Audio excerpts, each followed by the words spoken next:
Saudara dan saudari terkasih, Injil kita hari ini diambil dari Injil Matius bab 9 ayat 14 sampai ayat 17.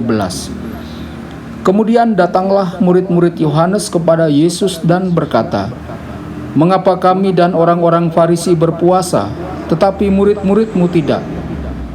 Jawab Yesus kepada mereka, "Dapatkah sahabat-sahabat mempelai laki-laki berduka cita selama mempelai itu bersama mereka? Tetapi waktunya akan datang mempelai itu diambil dari mereka, dan pada waktu itulah mereka akan berpuasa. Tidak seorang pun menambalkan secari kain yang belum susut pada baju yang tua, karena jika demikian, kain penambal itu akan mencabik baju itu, lalu makin besarlah koyaknya. Begitu pula anggur yang baru tidak diisikan ke dalam kantong kulit yang tua, karena jika demikian kantong itu akan koyak, sehingga anggur itu terbuang dan kantong itu pun hancur.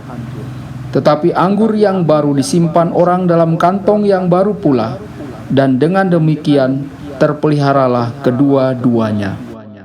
Berbahagialah orang yang mendengarkan sabda Tuhan dan tekun melaksanakannya. Sabdamu adalah jalan, kebenaran dan hidup kami.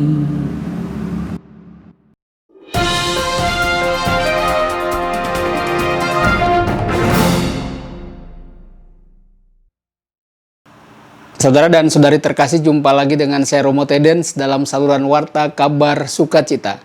Semoga Anda semua tetap sehat dan berbahagia. Saudara dan saudari, Injil kita hari ini diambil dari Injil Matius bab 9 ayat 14 sampai ayat 17. Dalam ayat 14, pertanyaan murid-murid Yohanes tentang puasa. Puasa adalah ulah kesalehan yang dipraktekkan oleh hampir semua agama. Yesus sendiri mempraktekkan puasa selama 40 hari. Tetapi saudara-saudari, Yesus tidak bersikeras bahwa para muridnya harus melakukan hal yang sama seperti dirinya. Yesus memberikan kebebasan kepada mereka. Melihat hal itu, para murid Yohanes Pembaptis dan orang-orang Farisi yang melihat puasa adalah kewajiban dan harus ditaati, heran mengapa Yesus tidak memaksakan puasa kepada para muridnya. "Mengapa kami dan orang Farisi berpuasa, tetapi murid-muridmu tidak berpuasa?" Lalu ayat 15, bagaimana tanggapan Yesus? Yesus menjawab dengan perbandingan dalam sebuah pernyataan. Sesungguhnya para sahabat mempelai pria tidak dapat berkabung selama mempelai pria masih bersama mereka. Saudara dan saudari, Yesus mengaitkan puasa dengan perkabungan. Yesus menganggap dirinya sebagai mempelai pria. Ketika mempelai pria yakni Yesus bersama sahabat-sahabatnya, yaitu selama pesta perkawinan, maka mereka, sahabat-sahabat Yesus, tidak perlu berpuasa. Hal ini mau mengatakan kebersamaan Yesus dengan para muridnya adalah sebuah pesta perkawinan. Suatu hari, mempelai pria ini, Yesus, akan pergi meninggalkan para muridnya, dan ini akan menjadi hari berkabung. Pada saat itu, jika mereka mau berpuasa, dipersilahkan. Saudara-saudari, Yesus merujuk pada kematiannya.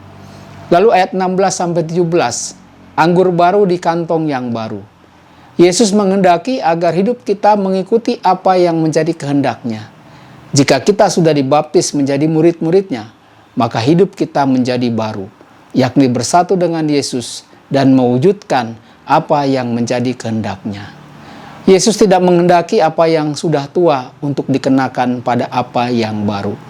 Saudara dan saudari terkasih, melalui firman Tuhan pada hari ini, mari kita membuka hati kita untuk membiarkan kehendak Allah merasuki hidup kita, sehingga yang kita lakukan berasal dari Allah sendiri. Tuhan memberkati Anda semua. Sabda Allah adalah kebenaran.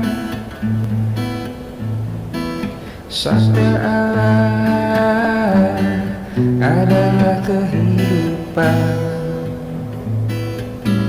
Mari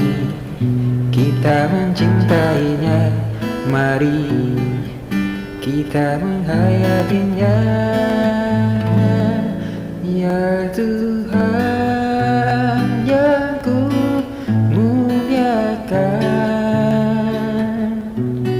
sabdamu angkat resahku.